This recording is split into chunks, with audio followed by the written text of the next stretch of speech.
A veces, los verdaderos monstruos no viven en cuentos, ni se esconden bajo la cama. Caminan a nuestro lado, nos miran a los ojos y nos llaman familia. ¿Y si te dijeran que alguien podría internarte en un hospital psiquiátrico sin pruebas, solo para quedarse con lo que te pertenece? ¿Y si toda tu realidad fuera cuestionada, no porque estés perdiendo la razón, sino porque alguien muy cercano quiere que lo creas? Esta es la historia de una mujer que se atrevió a dudar, cuando todos querían que callara. Una historia de traición, codicia y silencio. Pero también de verdad, valentía y redención. Clara siempre fue una mujer reservada, pero con los pies bien puestos en la tierra. Vivía en una vieja pero elegante casona familiar, con techos altos y vitrales antiguos, herencia de sus padres, quienes murieron repentinamente en un supuesto accidente de tránsito. Desde entonces, Clara compartía la casa con su esposo Esteban y su cuñada Lucía, hermana menor de él. Todo parecía estar en su lugar, al menos en apariencia. Era una tarde nublada de otoño cuando Clara comenzó a notarlo. No fue algo evidente, no hubo una escena dramática ni una frase reveladora. Fue apenas una sensación. Una pausa más larga de lo normal cuando entraba a una habitación. Un susurro interrumpido cuando aparecía. Miradas que se esquivaban con torpeza. Y ese silencio. Un silencio denso, pegajoso, que se arrastraba por los pasillos de la casa como una sombra. Desde la muerte de sus padres, la rutina había cambiado. Esteban se volvía cada vez más esquivo. Pasaba más tiempo fuera y, cuando regresaba, evitaba las conversaciones profundas. Lucía, en cambio, parecía haber ganado terreno en la casa. Reorganizó algunos muebles, rediseñó el jardín sin consultar a Clara y empezó a frecuentar las zonas comunes como si fueran propias. Pero Clara no dijo nada. No al principio. Una noche, mientras regresaba del supermercado, Clara sintió que alguien la seguía. Caminaba por una calle tranquila, y aunque no escuchaba pasos, su intuición se disparó como una alarma silenciosa. Apresuró el paso. Al llegar a casa, cerró la puerta con 2 vueltas de llave. Esa noche no pudo dormir, empezó a notar otras cosas. El marco de una foto que había sido cambiado de lugar. Una carta vieja de su madre que ya no estaba en su cajón. Un perfume en el aire que no era el suyo. Comenzó a preguntarse si estaba imaginando cosas. Pero no. No era imaginación. Un día, bajó a la cocina y encontró a Esteban y Lucía conversando en voz baja. Al verla entrar, se callaron de inmediato. Ella fingió no notar la tensión y le sonrió. Pero por dentro, algo se rompía. Sabía que algo pasaba. Algo que la excluía. Con el tiempo, las sensaciones se volvieron más intensas. Clara comenzó a cerrar con llave su dormitorio por las noches. Empezó a escribir pequeños recordatorios para asegurarse de no olvidar detalles importantes. A veces, al despertar, encontraba puertas abiertas que juraba haber cerrado. Una vez, incluso, creyó escuchar pasos fuera de su habitación a medianoche. Se asomó por la rendija de la puerta, no había nadie. Pero el sonido seguía retumbando en su cabeza, la tensión era tan constante que empezó a dudar de su percepción. ¿Sería el duelo? ¿El estrés? ¿O había algo más? Esteban, que antes era atento y detallista, ahora la miraba con una mezcla de compasión y distancia. Como si ella fuera un vaso agrietado, a punto de romperse. Lucía, por su parte, adoptaba una actitud protectora, demasiado protectora. Preguntaba todo el tiempo si Clara se sentía bien. Le sugería descansar más. Incluso insinuó que se tomara unas vacaciones. Pero Clara ya no confiaba en nadie. Una noche, se despertó de golpe. Había tenido una pesadilla. En ella, estaba encerrada en una habitación blanca, gritando que no estaba loca, mientras al otro lado del vidrio, Esteban y Lucía reían abrazados. Se levantó empapada en sudor. Su respiración entrecortada parecía llenar toda la habitación. Entonces, decidió revisar el escritorio de Esteban. No sabía qué buscaba, pero algo le decía que tenía que mirar. Y ahí lo encontró, una carpeta con documentos que no reconocía. Al abrirla, vio papeles de la empresa familiar que su padre había dejado, todos firmados, por Esteban. Con su firma. Pero ella jamás los había visto antes. No tuvo tiempo de revisar más. Escuchó pasos acercándose. Cerró la carpeta, volvió todo a su lugar y corrió de vuelta a su habitación. A partir de ese momento, Clara dejó de dudar. No estaba imaginando nada. Algo turbio se tejía a sus espaldas. Algo grande. Algo peligroso, y lo más aterrador era la soledad.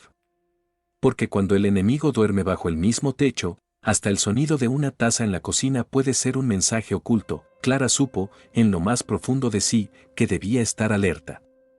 No podía confiar en nadie. Ni siquiera en su reflejo en el espejo. Ella no lo sabía aún, pero su vida estaba a punto de dar un giro irreversible. Esteban regresó más temprano de lo habitual al día siguiente. Traía flores. Margaritas blancas, sus favoritas. Clara las tomó con una sonrisa automática, pero no pudo evitar sentirlas como una ofrenda extraña, fuera de contexto, como si Esteban intentara compensar algo que ella aún no había descubierto. Él la miró con ternura, le acarició el rostro y le dijo que últimamente la notaba distante. Que se preocupaba por ella. Que Lucía también. Estamos contigo, Clara. Siempre, le dijo. Pero esas palabras no traían consuelo. Traían sospecha. Esa tarde, Clara quiso sincerarse. Aprovechó un momento a solas con Esteban en la sala y, con voz serena pero decidida, le dijo lo que sentía. Le contó que notaba cosas fuera de lugar, que sentía que la estaban vigilando, que algo en la casa había cambiado desde la muerte de sus padres. Que había detalles que no cuadraban. No lo acusó, no levantó la voz. Solo abrió su alma, pero la respuesta de Esteban no fue la que esperaba. Primero la escuchó en silencio, sin interrumpirla. Luego se levantó del sillón, caminó hasta la ventana y suspiró. Cuando volvió a mirarla, su rostro había cambiado. Clara, estás exagerando. Has pasado por mucho, la muerte de tus padres te ha afectado más de lo que crees. No puedes vivir buscando fantasmas. Luego, con tono más bajo, añadió, Lucía me comentó que últimamente estás, distinta. Aquella frase se clavó en su pecho como una aguja. Distinta. ¿Qué quería decir con eso? ¿Quién más lo pensaba? Desde cuando Lucía y Esteban hablaban de ella como si fuera un caso clínico, Lucía apareció justo después, como si hubiera estado esperando tras la puerta. Se sentó al lado de Clara y, con voz melosa, le tomó la mano. Queremos ayudarte. No estás sola. Pero tienes que aceptar que algo no está bien. A veces, el primer paso es admitir que necesitamos ayuda. Clara retiró la mano. No gritó. No discutió. Solo se levantó y se fue al jardín. Respiró hondo. No sabía qué dolía más, que no le creyeran o que la miraran como si estuviera perdiendo la cabeza. Esa noche no durmió, los días siguientes se volvieron un desfile de insinuaciones disfrazadas de preocupación. Lucía dejaba libros de autoayuda en la mesita de noche. Esteban mencionaba casualmente a un amigo psiquiatra que podría orientarla. Clara empezó a sentir que todo en su vida era una obra de teatro, y que ella era la única que no conocía el guión. Una tarde, mientras tomaba un té, notó un sabor raro. No era fuerte, pero distinto. No dijo nada. Se levantó, fue al baño y se obligó a vomitar. Luego guardó el resto del té en un frasco pequeño, que escondió entre sus cosas. Algo le decía que debía conservar pruebas, aunque no supiera para qué. Al día siguiente, volvió a ocurrir. Esta vez con sus pastillas para dormir. Había tomado la misma dosis de siempre, pero se sintió extrañamente mareada. Como si el tiempo se estirara. Como si su cuerpo no le respondiera del todo. Las horas siguientes fueron una bruma. Recuerdos fragmentados. Una discusión que no recordaba haber tenido. Un espejo roto en el baño. Su propia voz gritando, o era alguien más, despertó en su cama, con una venda en la mano y la mirada preocupada de Lucía encima. Tuviste un episodio, Clara. Estás agotada. Esto no puede seguir así. Fue entonces cuando Esteban trajo el tema con firmeza. Hablé con el doctor Ramírez. Puede venir a verte mañana. Solo una charla. Nada más. Clara quiso negarse. Quiso gritar. Pero no tenía argumentos. No tenía fuerzas. Solo tenía dudas y miedo. La visita del doctor fue amable. Muy amable. Demasiado. Le hizo preguntas genéricas, le sonrió todo el tiempo y anotó cosas en una libreta sin mostrar jamás lo que escribía. Le preguntó si sentía que los demás la espiaban, si había escuchado voces, si alguna vez había pensado que sus familiares querían hacerle daño. Ella respondió con sinceridad. No estoy loca, doctor. Solo, creo que algo no está bien en mi casa. Él asintió. Le agradeció su tiempo. Y se fue. 2 días después, llegó una ambulancia a la casa. Clara estaba en bata, desayunando en la terraza, cuando los vio aparecer. Pensó que era un error. Pensó que estaban ahí por otro motivo, pero no. Lucía se acercó, le acarició el cabello y le dijo con dulzura, tranquila, es solo por unos días. Necesitas descansar. Todo va a estar bien. Clara quiso correr. Gritar. Llamar a alguien. Pero su cuerpo no respondió. Las enfermeras fueron gentiles, demasiado. La ayudaron a subir. Esteban firmó unos papeles sin mirarla a los ojos, y así, Clara fue sacada de su propia casa, sin juicio, sin voz, sin testigos, solo con el eco de una frase que se repetía en su cabeza como una plegaria desesperada: no estoy loca. No estoy loca. No estoy loca. El viaje en ambulancia fue largo. O al menos así lo sintió Clara. El vehículo avanzaba mientras el mundo se desdibujaba tras las ventanas empañadas. La enfermera que la acompañaba le hablaba con voz suave, intentando calmarla, pero Clara no escuchaba. Todo dentro de ella era un remolino: miedo, incredulidad, rabia.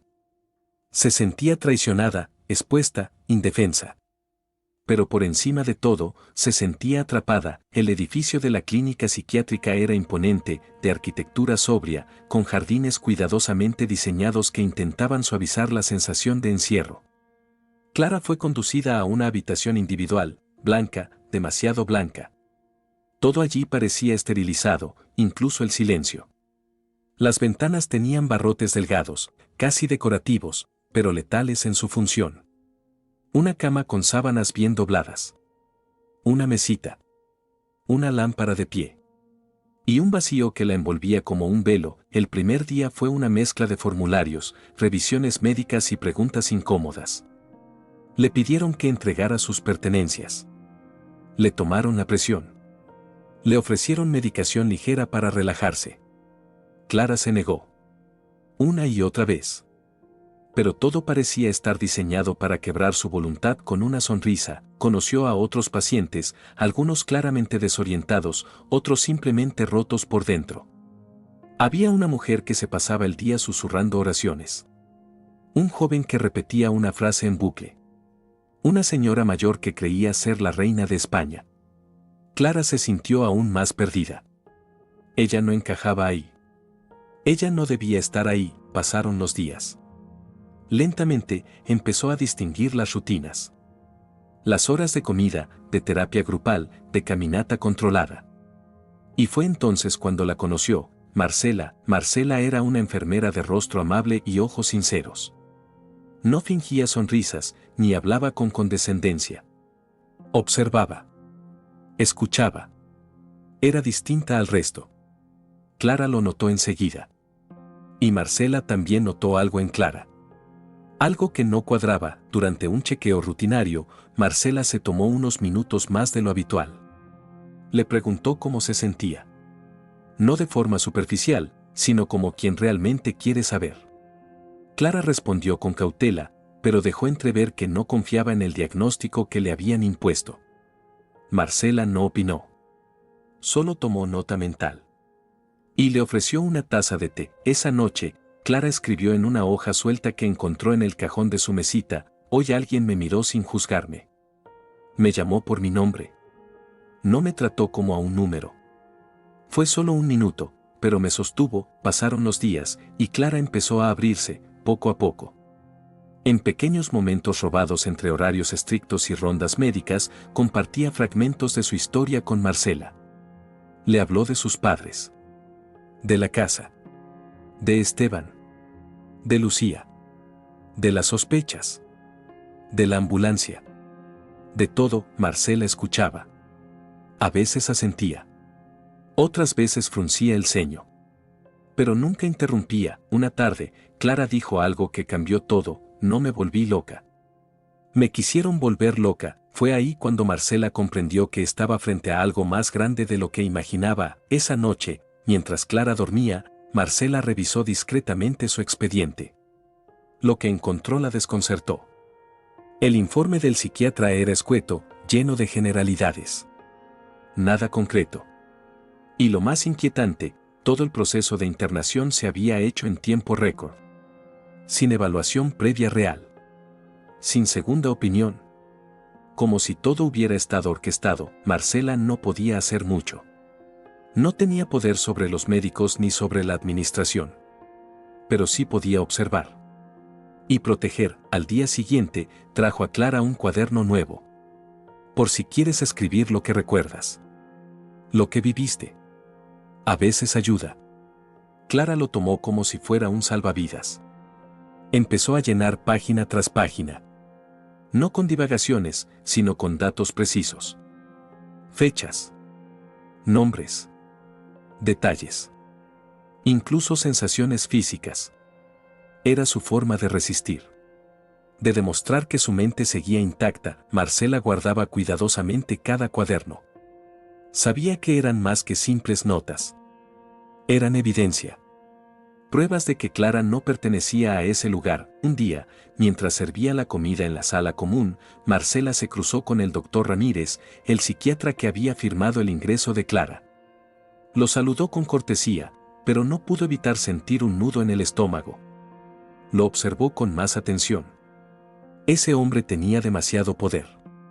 Y un rostro demasiado tranquilo. Esa noche, al revisar una vez más el diario de Clara, leyó una frase que la hizo detenerse: si alguna vez alguien encuentra esto, que sepa que no estoy rota. Estoy atrapada.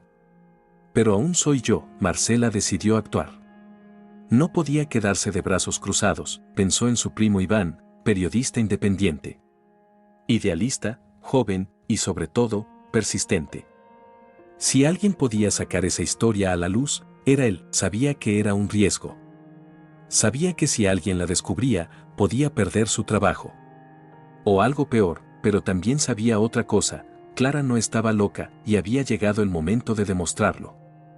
Marcela sabía que no podía comunicarse directamente con Iván desde la clínica. Cada llamada estaba registrada, cada mensaje podía ser interceptado. Así que, durante su día libre, tomó una decisión que cambiaría el curso de todo: visitó a Iván en persona. Le llevó una copia del diario de Clara, cuidadosamente transcrita a mano para no levantar sospechas. No dijo mucho, solo lo miró a los ojos y dijo: léelo. Y si aún te queda un poco de fe en la verdad, ayúdala. Iván era un periodista acostumbrado a pelear contra gigantes.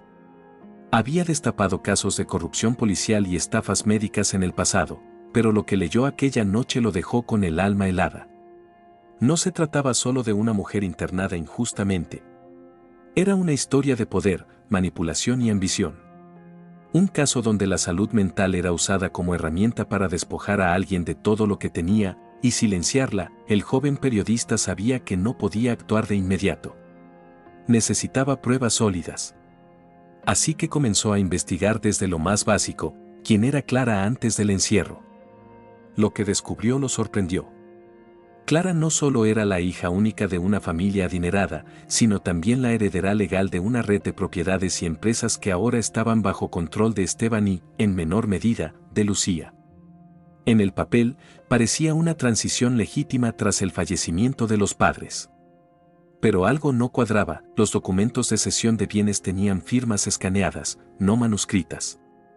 Algunos registros de reunión fueron fechados después de la supuesta muerte de los padres.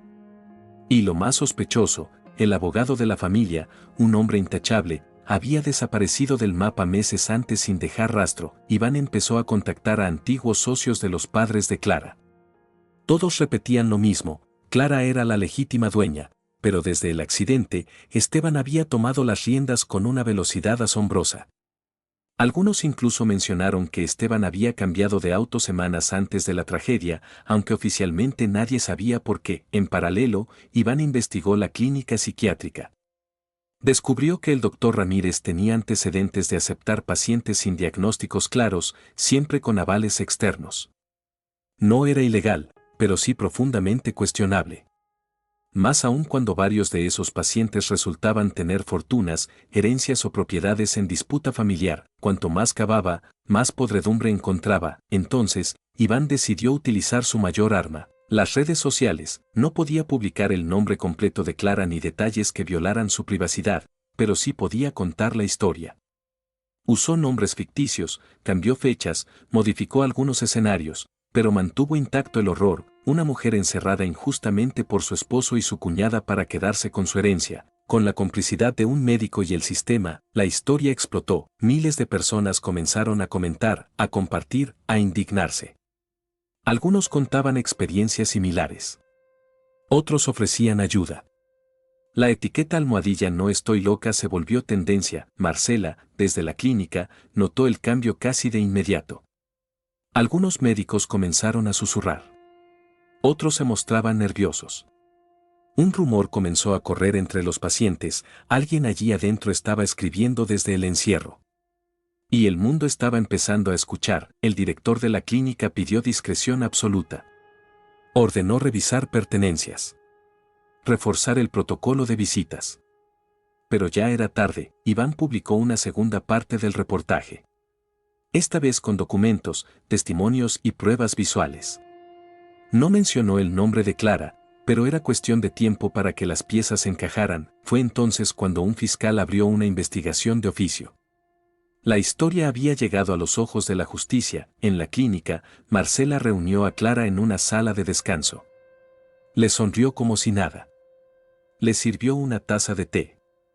Y le dijo: aguanta un poco más. Ya te están escuchando. Esa noche, Clara escribió en su diario: algo cambió en el aire. Las paredes parecen menos pesadas.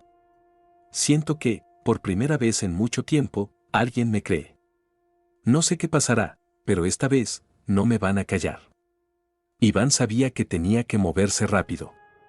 Ahora que la historia estaba viva, debían protegerla. Reunió a un equipo legal, contactó a defensores de derechos humanos y preparó un plan para sacar a Clara de allí. No iba a ser fácil. Pero ya no estaban solos, y lo más importante, Clara ya no era solo una mujer atrapada entre paredes blancas, era la voz de muchos, la única cuerda en un mundo que prefería llamarla loca. Los días siguientes fueron una mezcla de tensión y esperanza. La clínica intentó resistir. El director negó todas las acusaciones en una breve conferencia de prensa improvisada en el hall principal, rodeado de micrófonos y cámaras. Aseguró que todos los pacientes estaban allí por decisión médica y que ningún procedimiento había sido irregular. Pero mientras pronunciaba esas palabras, en las redes sociales se viralizaban los documentos filtrados por Iván, las firmas falsas, los informes médicos genéricos, los registros de ingresos express y, lo más demoledor, el fragmento escaneado de una nota escrita por Clara en su diario, donde decía: si están leyendo esto, es porque no pudieron silenciarme. Esa frase se volvió pancarta, mural, canción, reclamo. Los medios más grandes del país empezaron a hacerse eco. Programas de televisión, portales de noticias, influencers. Todos hablaban de ella. De la mujer que fue declarada loca para arrebatarle su vida. De la conspiración familiar que parecía sacada de una serie, pero que era más real que nunca. Fue cuestión de tiempo para que la presión social se convirtiera en acción legal. La fiscalía ordenó una auditoría integral de la clínica. El juez, tras recibir el cúmulo de evidencias, firmó una medida urgente: el traslado de Clara a un hospital público para una evaluación psiquiátrica independiente. Esteban y Lucía no pudieron evitarlo. La orden era clara, inapelable y pública. La escena del traslado fue extraña. Clara fue acompañada por 2 agentes y una trabajadora social. En el pasillo, las enfermeras se detenían a mirarla. Algunas con culpa. Otras, con admiración. Marcela le sonrió de lejos, con los ojos humedecidos, pero sin acercarse. No podía arriesgarlo todo en ese momento. Clara, en cambio, le dedicó una última mirada. Una mezcla de gratitud, fuerza y promesa silenciosa. El hospital público era otro mundo. Más caótico, sí, pero también más humano. Allí no fue recibida como paciente peligrosa. Fue escuchada. Evaluada. Y, por primera vez desde su encierro, tratada como una persona. El informe fue contundente. Clara no tenía ningún trastorno mental grave.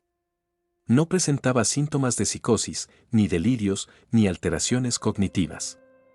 Su estado emocional era coherente con una víctima de estrés postraumático y manipulación prolongada. La noticia se esparció como pólvora. El mismo día, la justicia ordenó la detención preventiva de Esteban y Lucía. Los cargos eran múltiples: falsificación de documentos, fraude patrimonial, abuso psicológico, privación ilegítima de la libertad y colusión médica. Fueron arrestados en su propia casa. Esa casa que habían arrebatado. Esa casa que ya no les pertenecía. Las cámaras captaron el momento en que Esteban intentó taparse el rostro con una chaqueta. Lucía bajó la cabeza, pero no pudo evitar que se registrara el momento exacto en que un vecino le gritó desde una ventana: Clara está libre y ustedes van a pagar. Horas después, la clínica fue clausurada por orden judicial. Se encontraron registros alterados, diagnósticos copiados entre expedientes y hasta pagos sin declarar de familiares a ciertos doctores. Todo salía a la luz. Y era solo el comienzo. Clara fue declarada libre de toda medida de internación. Su abogado, designado por la Fiscalía como protector de sus derechos, se encargó de iniciar el proceso de restitución de bienes y reparación de daños, pero lo más importante, Clara recuperó su voz. La primera vez que volvió a pisar la calle, lo hizo bajo una lluvia fina, con un abrigo prestado y el corazón temblando. Miró hacia el cielo. Respiró hondo. Y lloró, no de tristeza, de alivio. Esa noche, en un hotel modesto donde la alojaron temporalmente, encendió la televisión. En el noticiero hablaban de ella. Mostraban su historia. Comentaban su valentía. La llamaban la mujer que enfrentó a la locura ajena. No pudo evitar sonreír. No por vanidad, sino por justicia. Iván la visitó al día siguiente. Le llevó una copia impresa del artículo completo que había escrito. En la última página había una dedicatoria, para Clara, que no estaba loca. Solo era la única cuerda en un mundo que había perdido el juicio. Clara lo abrazó. Lloró en silencio. Y luego, con voz firme, dijo: no quiero que esto se repita. No solo por mí. Hay otros ahí adentro. Muchos. Y no tienen quien los escuche. Fue entonces cuando nació algo nuevo en ella, una misión, un propósito, porque lo que había vivido no podía quedarse en un titular más, tenía que transformarse en algo más grande. Más fuerte, y esta vez, nadie la iba a encerrar jamás. Los días siguientes fueron una reconstrucción constante, no solo de su entorno, sino de sí misma. Clara empezó de cero, literalmente. No tenía acceso inmediato a su cuenta bancaria, su casa estaba embargada mientras se resolvían los procesos judiciales, y su reputación social, aunque respaldada por la opinión pública, seguía marcada por una sombra, la del estigma de haber sido internada. Pero Clara no se detuvo, comenzó a hablar. Primero con pequeños grupos de mujeres que también habían sido silenciadas por sus familias. Luego, en eventos organizados por fundaciones de derechos humanos. Su historia, tan cruda como inspiradora, comenzó a circular en universidades, congresos y plataformas digitales. La primera entrevista televisiva en vivo fue un fenómeno. Clara apareció con un vestido azul sobrio, el cabello recogido y una mirada serena pero profunda. Frente a millones de espectadores, relató con precisión cómo fue internada injustamente, cómo su voz fue apagada a propósito, cómo la manipulación se disfrazó de preocupación. Pero no lo hizo con odio. Lo hizo con compasión, con inteligencia, con humanidad. Durante semanas pensé que estaba perdiendo la razón. Pero no. Estaba perdiendo mi lugar en el mundo. Eso es diferente. Porque el mundo es cruel con quienes se atreven a cuestionar lo que todos prefieren aceptar en silencio. Aquel día, el hashtag almohadilla Clara Libre superó los 2 millones de menciones. Iván, desde su trinchera periodística, siguió apoyando el caso. Su reportaje fue premiado. Pero él siempre dejaba algo claro: la historia es de ella. Yo solo fui el altavoz. Mientras tanto, el proceso judicial contra Esteban y Lucía avanzaba con lentitud, como todos los procesos grandes. Pero las pruebas eran contundentes. Los peritajes forenses confirmaron la falsificación de firmas y la adulteración de documentos. Testigos declararon haber recibido instrucciones de parte de Lucía para modificar versiones médicas. Incluso uno de los empleados de la clínica confesó haber sido presionado para mentir. La justicia, por una vez, parecía estar del lado correcto. Clara recuperó sus bienes de forma progresiva. Su casa fue devuelta. Contrató a un equipo de arquitectas mujeres para remodelarla por completo. No quería vivir entre las mismas paredes que la vieron dudar de sí misma. Quería un nuevo comienzo. Una casa con luz, con ventanas abiertas, con rincones que invitaran a soñar y no a sospechar. Allí, en una de las habitaciones remodeladas, instaló una pequeña oficina. Desde ese lugar comenzó a trabajar en un proyecto que llevaba meses germinando en su corazón: una fundación para ayudar a mujeres y hombres que habían sido víctimas de encierros injustificados, abusos médicos o manipulación psicológica por parte de sus familiares. La llamó Voz Interna. El lema era simple: que nunca más una verdad sea silenciada por un diagnóstico. Al principio, fue un grupo de apoyo virtual. Luego, una red legal. Después, una alianza con psiquiatras, psicólogos y trabajadoras sociales dispuestas a trabajar con ética. Pronto, llegaron donaciones, becas, voluntarios. En menos de un año, Clara pasó de ser la mujer que había sido encerrada injustamente, a convertirse en una referencia nacional en la lucha por los derechos psiquiátricos y familiares. La historia cerró un ciclo cuando fue invitada a dar una charla TEDx. Subió al escenario sin papel, sin notas, solo con el recuerdo de aquellas noches encerrada. De aquellas palabras que escribía en un diario como única forma de sobrevivir. Y con esa voz que, pese a todo, nunca lograron apagar. Terminó su charla con una frase que hizo llorar a muchos: no estaba loca. Solo era la única que se atrevió a ver. El auditorio estalló en aplausos. No de cortesía. No de lástima, de reconocimiento, de admiración, de reparación. Hoy, Clara sigue trabajando desde el silencio, pero no desde el encierro. Su historia llegó a libros, series documentales y universidades. Pero ella no busca fama. Solo busca que nadie más tenga que gritar para ser escuchado, y cada vez que alguien le pregunta cómo logró soportarlo todo, responde lo mismo, con una media sonrisa: cuando todo el mundo te quiere hacer dudar de ti misma, recordar quién eres puede salvarte. Gracias por llegar hasta aquí. Si esta historia te tocó, escribe en los comentarios desde donde nos estás viendo y tu nombre. Me encantará leerte, y si no quieres perder los próximos relatos, suscríbete al canal y activa la campanita. Nos vemos muy pronto, con otra historia que, aunque parezca imposible, podría ser real.